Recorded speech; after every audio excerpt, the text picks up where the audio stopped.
ಪ್ರಸಕ್ತ ಹಣಕಾಸು ವರ್ಷದಲ್ಲಿ ಗ್ಯಾರಂಟಿ ಯೋಜನೆಗಳಿಗಾಗಿ 51,034 ಕೋಟಿ ರೂಪಾಯಿ ಒದಗಿಸಲಾಗಿದೆ. ಕಳೆದ 2 ಆಯವ್ಯಯಗಳಲ್ಲಿ ಗ್ಯಾರಂಟಿ ಯೋಜನೆಗಳನ್ನು ಅನುಷ್ಠಾನ ಮಾಡುವುದರ ಜೊತೆಗೆ ವಿತ್ತೀಯ ಕೊರತೆಯನ್ನು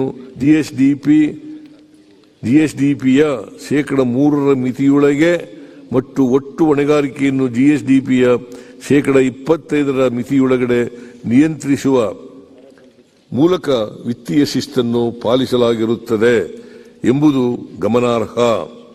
ರಾಜ್ಯದ ರಸ್ತೆ ಮತ್ತು ಮೂಲಸೌಕರ್ಯ ಅಭಿವೃದ್ಧಿಗಾಗಿ ಮುಖ್ಯಮಂತ್ರಿ ಮೂಲಸೌಕರ್ಯ ಅಭಿವೃದ್ಧಿ ಕಾರ್ಯಕ್ರಮ ಎಂಬ ಹೊಸ ಯೋಜನೆಯನ್ನು ಜಾರಿಗೆ ತರಲಾಗುವುದು. ಈ ಯೋಜನೆಯ ಮೂಲಕ ರಾಜ್ಯದ ಎಲ್ಲ ವಿಧಾನಸಭಾ ಕ್ಷೇತ್ರಗಳಿಗೂ ರಸ್ತೆ, ಸಣ್ಣ ನೀರಾವರಿ ಹಾಗೂ ಮೂಲಸೌಕರ್ಯ ಒದಗಿಸಲು 8,000 ಕೋಟಿ ರೂಪಾಯಿ ನೀಡಲಾಗುವುದು. ಸರ್ಕಾರವು ತನ್ನ ಆಡಳಿತ ಪ್ರಕ್ರಿಯೆಗಳನ್ನು ಸುಗಮಗೊಳಿಸಲು ಹಾಗೂ ಪಾರದರ್ಶಕತೆಯನ್ನು ಹೆಚ್ಚಿಸಲು ಬದ್ಧವಾಗಿದೆ.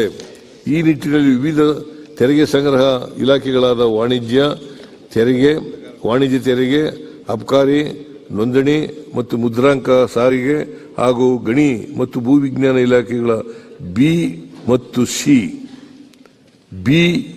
ಸಿ ವೃಂದಗಳಲ್ಲಿ ಕೌನ್ಸಿಲಿಂಗ್ ಮೂಲಕ ವರ್ಗಾವಣೆ ಪ್ರಕ್ರಿಯೆ ಜಾರಿಗೊಳಿಸಲಾಗುವುದು.